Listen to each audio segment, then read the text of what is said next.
In the sun-drenched kingdom of Fruitania, where juicy hills rolled across the land and trees bore the ripest mangoes and melons, and a brave young prince named Pineapple ruled with kindness and courage. With his spiky green crown and golden armor made of pineapple rings, he was known across the land not just for his sweetness, but for his sharp wit and unshakable heart. But all was not well in Fruitania. From the dark and sticky depths of Sugar Hollow, a villainous sorceress brewed chaos. The Sugar Witch, made entirely of rock candy and molten marshmallow, had a plan to flood the world with sugar and turn all living fruits and vegetables into syrupy slaves. Her glittering gumdrop goblins had already taken over nearby lands, drowning them in soda rivers and caramel storms. One by one, the kingdoms of healthy snacks were falling. One morning, as Prince Pineapple was sparring with his coconut knights, a desperate messengero wrinkled old raisin sage arrived, panting and trembling. "Your Highness," wheezed the sage, "Veggie Valley has fallen." Queen Broccoli and her warriors fought valiantly, but the Sugar Witch unleashed the candy cyclone.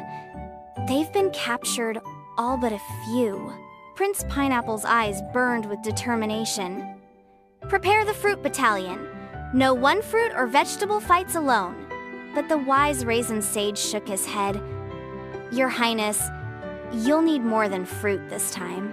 You must unite with the vegetable warriors, the last of them hiding in the Salad Mountains." The path to the Salad Mountains was no easy journey.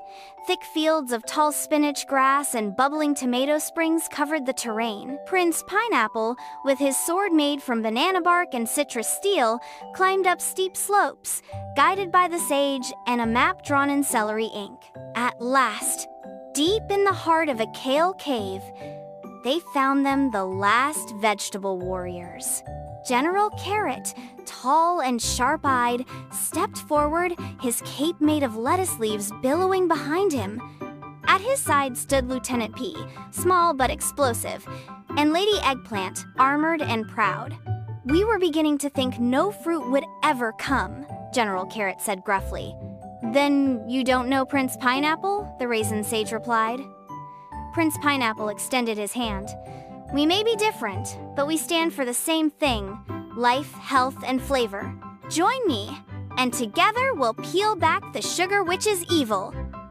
General Carrot gave a small smile. "Let's mash this marshmallow." As they made their way to Sugar Hollow, the united forces passed through the cursed candy forest where lollipops grew like weeds and vines of licorice tried to snare unsuspecting travelers. Suddenly, the forest erupted with movement. Gummy bears, dozens of them, sticky, wobbling, and mean. Lady Eggplant swung her tomato blade, slicing through them with elegant strength. P launched himself like a cannonball, blasting through the attackers with bursts of green energy. Prince Pineapple fought at the front, his blade slicing through candy and caramel alike. It was a messy, syrupy fight, but the alliance held strong. As the last gummy bear popped with a splat, the team stood panting and proud. "The Sugar Witch knows we're coming," said General Carrot. "Good, let her tremble." The Sugar Witch's fortress stood tall, made of pink crystallized sugar and dark chocolate spires. Atop the tallest tower, she watched the approaching army through a peppermint spyglass. "So, they've come. Fruit and veggie? How quaint."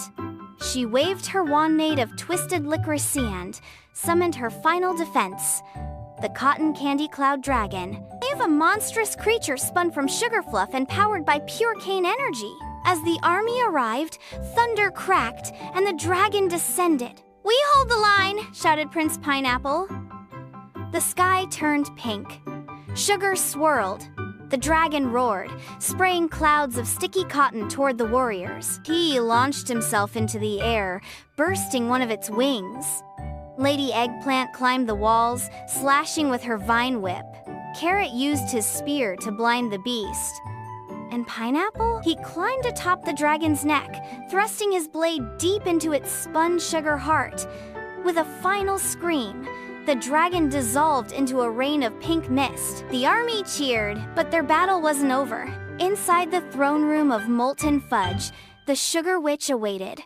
Her eyes glowed with sour sugar, and her voice dripped with menace. You think you've won? I will drown this world in sweetness. No one wants carrots anymore. No one eats bananas. They crave me. You're wrong, Pineapple said, stepping forward.